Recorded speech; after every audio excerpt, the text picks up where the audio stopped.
Bref, ah t'es toujours aussi moche ma vieille. Hein. Salut. Aujourd'hui on se retrouve pour le tout premier épisode de ma série dont je vous ai parlé, les styles de danse. Enfin je m'étais trompée en le disant, j'avais dit les origines de la danse mais ce n'est pas ça. Voilà, tu rechanges l'information, oui. Pour commencer, il me semblait limite obligatoire de commencer par cette danse. On va donc commencer par la danse classique. Si le décor change pendant la vidéo, c'est normal, hein. Vous vous affolez pas. La danse classique a été créée en 1661 à la cour de France sous les règnes de Louis XIV, qui était un fanat de danse, c'est pour ça qu'il l'a créée. Ça paraît logique. Dès mars 1662, il va créer l'Académie royale de danse, qui sera la première institution de la danse. Et ouais, le mec était avant-gardiste, les gars. Faut savoir qu'en fait, j'étais en primaire, j'étais hyper fan de Louis XIV. Je sais pas pourquoi je l'idolâtrais totalement. Voilà.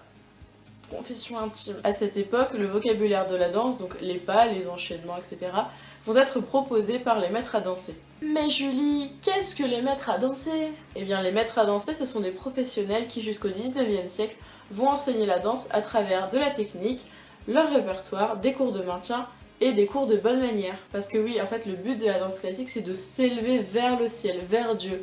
Donc du coup, faut des bonnes manières pour se tenir droit, parce qu'en danse, tu peux pas être le dos plié ou au sol. Non, ça c'est interdit. Ils sont bas les couilles, Julie. Et ces cours donc de maintien et de bonne manière vont être appelés les calisthénies au 19e siècle. Vu que les maîtres à danser étaient très souvent violonistes pour pouvoir accompagner les danseurs pendant leurs mouvements, on va les regrouper avec les violonistes dans une même corporation qu'on va appeler les ménestriers. Donc quand l'Académie royale de danse dont je vous parlais tout à l'heure a été construite, le rang de maître à danser va augmenter pour devenir personnel de la cour. Et du coup, ils ne vont pas seulement enseigner la danse qu'aux élèves, mais aussi aux rois, aux reines, aux pages et aux princes, ainsi que les bonnes manières, comment se tenir en société, aller à un bal ou un ballet de cour.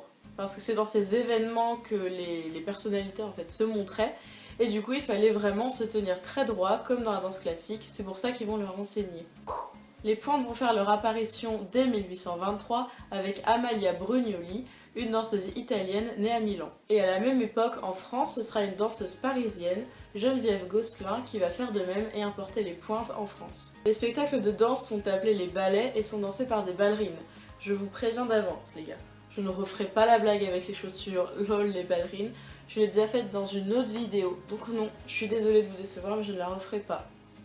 Voilà. Ah, elle est méchante. Et les pointes, Julie, qu'est-ce que c'est que les pointes? Oui, parce que j'en parle, mais au final, c'est quoi? Eh bien, les pointes, ce sont des chaussons de danse avec au bout une empreinte composée d'une plateforme, de wings sur les côtés. Wings, ça veut dire ailes, donc les ailes, tu vois, c'est sur les... Et d'un cordon de serrage pour maintenir le pied. Pour accompagner les pointes, la tenue des ballerines, c'est souvent un tutu, un juste-corps et un chignon dans les cheveux, très serré, très propre, pas un cheveu qui dépasse. Mais bon, bien sûr, ça c'est encore une tenue de base, donc enfin c'est un peu le cliché qu'on a, mais c'est pas vraiment faux. Donc voilà, c'est vraiment quelque chose de basique, il y a des personnes qui font que en juste corps, ou voilà, il y a beaucoup d'autres formes de tenues de danse. Il y a mon chat qui revient. Crevette, c'est pas une habitude, faut pas venir à chaque vidéo. Bah viens maintenant que t'es là, faire un petit coucou aux gens, voilà, comme ça ils seront contents. Voilà, je te mets là. Qu'est-ce que tu fais? Bah voilà, hein. Il a fait son petit tour, il est content. En danse classique, il y a 5 positions, donc la première, la deuxième, la troisième, la quatrième. T'as compris, il y a 5 positions, qui vont se différencier par la place des bras, ainsi que des jambes, des pieds, de... Voilà. Et il y a des positions dites... Putain, mais crevette! Et parmi ces 5 positions, nous aurons des positions ouvertes, avec les pieds comme ceci, et fermées, voilà, avec les pieds, Bref. La musique pour accompagner la danse classique, donc comme on l'a vu avec les maîtres à danser, à l'époque c'était le violon, mais maintenant c'est plus le piano. Donc c'est pour ça que dans les salles de danse classique, vous aurez souvent un piano. Par exemple, dans le conservatoire de ma ville, on a un piano dans la salle de danse, mais il y a aussi une sono, etc. pour pouvoir mettre avec des CD si on n'a pas le pianiste à portée de main. Et ce qui différencie en fait l'époque actuelle de l'époque royale, c'est que maintenant on a un prof de danse et un musicien, alors qu'avant c'était les deux en même temps. Les écoles dans le monde, c'est aussi quelque chose de très important dans le développement d'une danse, peu importe le style. En Amérique, on a la Juilliard School, putain mon accent les gars, et la Joffrey Academy of Dance. Donc ce sont les deux écoles les plus réputées de la danse classique, celles-ci sont à New York si je me trompe pas. En Australie, on a la Brent Street School. En Russie, on a l'Académie de ballet de Bolchoï. Je sais pas comment on dit les gars. En Angleterre, on a la Royal Ballet School. Et en France, bien sûr, on a l'Opéra de Paris. Et oui, c'est là où sortent les étoiles de la danse classique française. Bon, on a compris la théorie, maintenant la pratique. Les personnages les plus connus de cette danse sont... roulement de tambour. Lisette d'Arsonval et je ne sais plus son prénom. Et Solange Schwartz sont les deux premières femmes à avoir eu le statut d'étoile.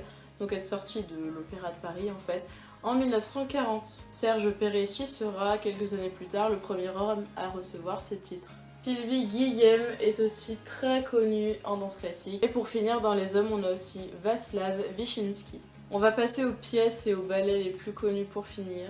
Donc il y a bien sûr le Lac des Cygnes que tout le monde connaît. On peut aussi citer Casse-Noisette. Voilà, ça c'est vraiment les plus connus. Mais je voulais aussi vous parler du... Donc c'est pas vraiment le premier ballet qui a été créé, mais on n'a pas beaucoup de traces de ce ballet, mais le premier ballet de France, c'est le ballet comique de la Reine. Sur ce, la vidéo est terminée. Je vous rappelle juste que je ne suis absolument pas professionnelle. J'ai cherché des sources qui me semblaient les plus sûres, j'en ai comparé plusieurs, il y a des informations que j'ai dû enlever parce que j'avais pas la confirmation que c'était vrai. J'ai fait des erreurs, n'hésitez pas à me le dire dans les commentaires, vraiment ça m'intéresse. N'hésite pas à t'abonner, laisser un petit pouce bleu si la vidéo t'a plu. Et sur ce, salut!